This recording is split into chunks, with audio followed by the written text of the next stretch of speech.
As you may or may not know, I often write about the battles of history between Muslims and Christians. Aside from their being intrinsically interesting, I do so to shed light on a history that has otherwise been suppressed and to demonstrate continuities. That said, surely these battles of bygone days are no longer having a practical impact on the development of current events. Well, as it happens, they still are. Let's look at two relatively recent examples. We begin with the little-known fact that, among all the other reasons Muslims turn to terrorism, avenging lost battles of history is apparently one of them. Seriously. According to a December 2024 report from the Brussels Signal, 3 young men who were said to have been radicalized have been charged with alleged criminal terrorist conspiracy by France's intelligence services. Allegedly inspired by jihadist ideology, the individuals are suspected of planning at least one violent act in the central eastern city of Poitiers involving homemade bombs.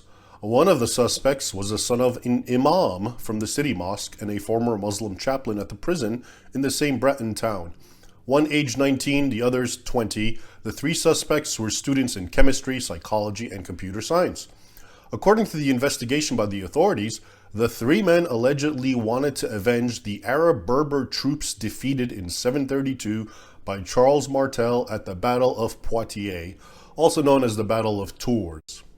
While much can be said about this, let's begin by considering what it reveals about the 2 civilizations in question, that of Muslims and that which was once headed by men such as Charles the Hammer Martel, the hero of Poitiers, or the Battle of Tours. The Battle of Tours in 732 AD was indeed a watershed moment, so much so that I dedicated an entire chapter to it in Sword and Scimitar, chapter 3, I believe. As one leading historian whom I quoted in that book said, that military encounter was, quote, one of the great events in the history of the world, as upon its issue depended whether Christian civilization should continue or whether Islam should prevail throughout Europe, end quote. As such, isn't it interesting that on the one hand, Muslims still remember and seek to avenge themselves against this battle, and on the other, most Western people know absolutely nothing about it. Bernard Lewis once explained this strange dichotomy. He wrote, quote, most Muslims, unlike most Americans, have an intense historical awareness and see current events in a much deeper and broader perspective than we normally do. Surely this is putting it mildly. If anything, Muslims are increasingly walking in perfect continuity with their history, one which featured invasions, terrorization, and conquests of non-Muslim lands, and Westerners are increasingly walking in perfect discontinuity with their history, one which featured Europeans defending against and invading Muslims. All right, now let's look at our second example. The City Council of Vienna in the country of Austria refuses to honor John III Sobieski, the Polish king who saved the Austrian capital from the Turks in 1683, with a statue due to, in the words of one report by the Brussels Signal, concerns to do with Islamophobia. To appreciate the significance of all this, let's begin by briefly summarizing the Muslim Siege of Vienna in 1683. Like Tours, 951 years earlier, also one of the most important confrontations between Islam and the West. And also like Tours, it receives an entire chapter in my book, Sword and Scimitar. Chapter 8, I believe.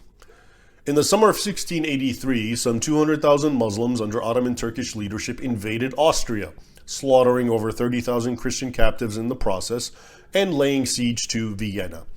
For over 2 months, the holdup and vastly outnumbered Viennese suffered plague, dysentery, starvation, and many casualties, especially among women and children. Then, on September 12, when the city had reached its final extremity and the Muslims were about to burst through, delivery arrived.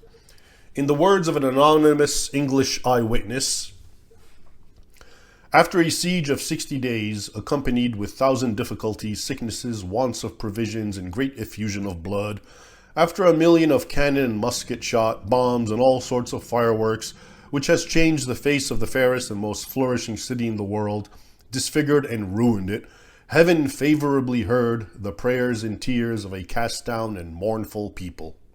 The formidable king of Poland, John Sobieski, had arrived at the head of approximately 65,000 horsemen, to avenge beleaguered Vienna. It is not a city alone that we have to save, he had told his men, but the whole of Christianity, of which the city of Vienna is the bulwark. Such were his words from atop a hill overlooking the city before leading a thunderous downhill cavalry charge, in fact history's largest, against the Muslims and annihilating them. Many Poles and Austrians, then and now, appreciated Sobieski's heroic relief of Vienna, to the point that since at least 2013, they have been clamoring for a monument to the Polish king on the very hill where his army had launched its salvific charge. Although Vienna initially agreed to it 12 years ago, plans for any monument to Sobieski were recently cancelled altogether. Why? Because, and to quote the city councilwoman Veronika Kaup-Hassler,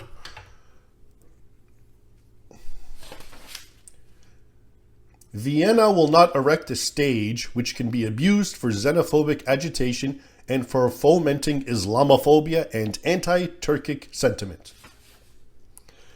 Interestingly, and despite her name, this Veronika looks much more Turkic than Austrian.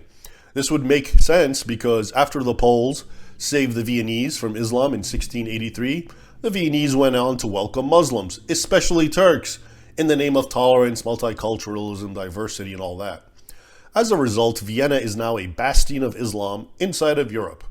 Yes, that's right. Although once a Catholic city and seat of the Holy Roman Empire, hence why the Turks were so eager to conquer it, as they were earlier with Constantinople and also wanted to conquer Rome, today there are more Muslim than Catholic students in Vienna.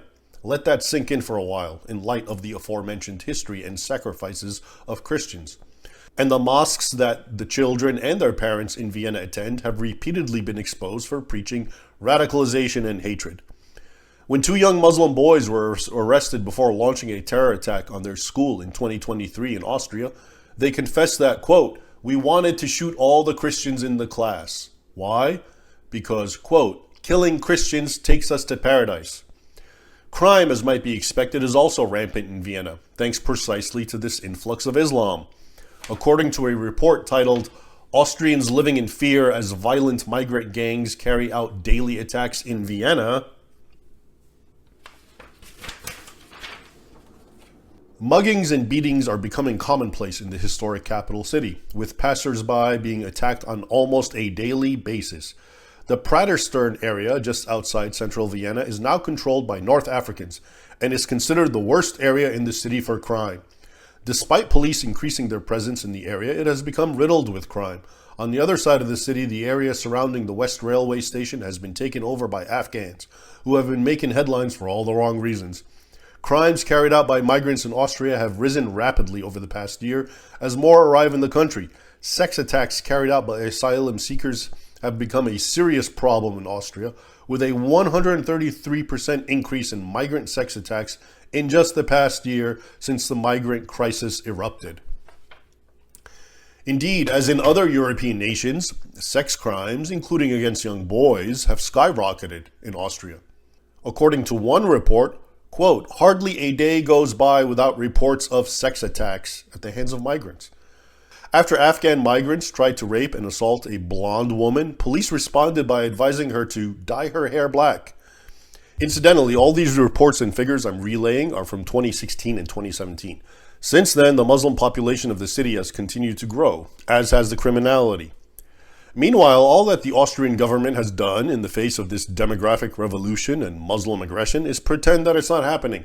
School textbooks whitewash Islamic history, including the aforementioned Siege of Vienna, while demonizing Austria's own intolerant Christian heritage. Austrians are expected to cancel themselves as a way to appease Muslims.